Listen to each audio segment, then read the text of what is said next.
Hey, what's up guys? Today we're going to be checking out the Razer Cobra Pro software. We're going to get into the macros, the DPI switching, shortcuts, lighting, all that fun stuff. So without further ado, let's jump into it. So when you install the Razer Synapse software, this is going to be the screen you're greeted with the Razer Cobra Pro mouse. So firstly, here's where you customize your shortcuts. Here's your performance settings like DPI, polling rates, and then here's also the lighting, calibration, and then power saving settings. So we're going to start off with customization. So every button here can be configured, and if we go ahead and press mouse button 4, you can see the customization settings here. First option is default. That's if you want it to function without any customization. Keyboard shortcuts. Here you can record a keyboard like Shift A, Shift B, Shift G, and it'll click that keyboard sequence when you press mouse button 4. Turbo mode is going to be how many times do you want it to click, and then if you don't want a sequence but a specific key, here's like the letter A through Z or numbers 1 through 9. Then you have mouse functions, which is like your left click, right click,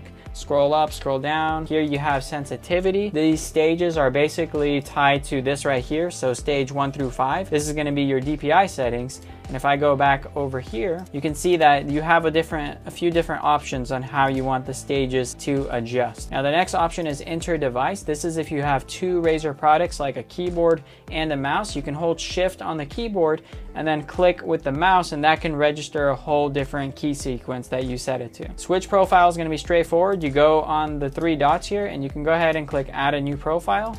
And you can see now we have 2 profiles. If I go back to mouse button 4, go to switch profile, now you can see I can cycle next, previous, cycle up, cycle down between the profiles, or I can select a specific one. Switch lighting is going to require you to install the Razer Chroma software, and from there you can tweak the lighting in depth. And I'll show you what the lighting looks like here in a sec, but the Chroma software gives you a lot more customization settings to the light. Now the Razer Hypershift pretty much gives you a whole set of keys. In Hypershift mode, you basically have a whole new set of clicks depending on whether you need a ton of shortcuts. I personally think that this is not something most people need to utilize. It's for people who have tons of shortcuts that they are required to use. And then launch program over here is going to launch a specific app. Let's say you want to launch like Paint or something. You just navigate to it and it'll open that, or whatever profile you want. And then this here is launch website. Here you can just type in a URL, copy, paste it in, and then when you press that button, it's going to launch that website in your browser. Multimedia is going to allow you to set media controls to your mouse, so you can do like mute your mic, you can play, pause, next, volume adjust, etc., etc.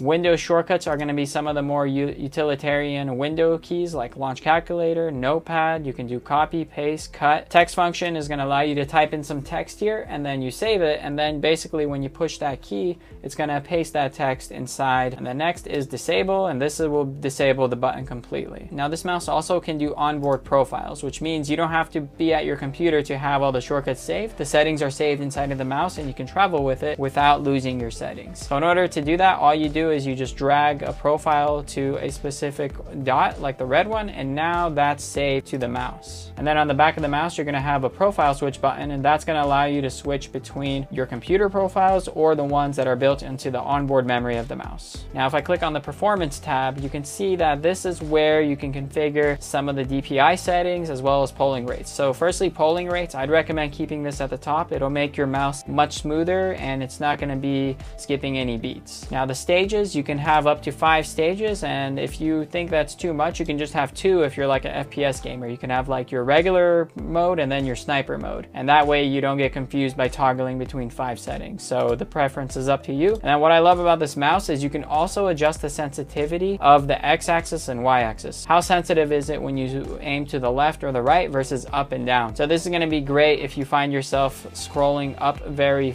slowly, then you might want to bump up the y-axis. But if your left and right is a little too fast, you can lower it a little bit. So you can really configure it to your style perfectly. And then next over here we have the lighting tab. So here you can adjust the brightness of the mouse. So if you go ahead and look at my mouse right here, you can see that it is just glowing this green color and it's kind of dim. I'm going to go ahead and adjust it to the brightest setting, and now you can see it just went extremely bright, and now this thing is going to shine really nicely. They have some preset lightings here like cycling between all of the RGB colors. You can have one static color. You can see right here that it's only glowing the green color, or you can make it kind of pulse between a few different ones like breathing, so it'll breathe between blue and green, and as you can see here, we're on the green and then it switches over to blue.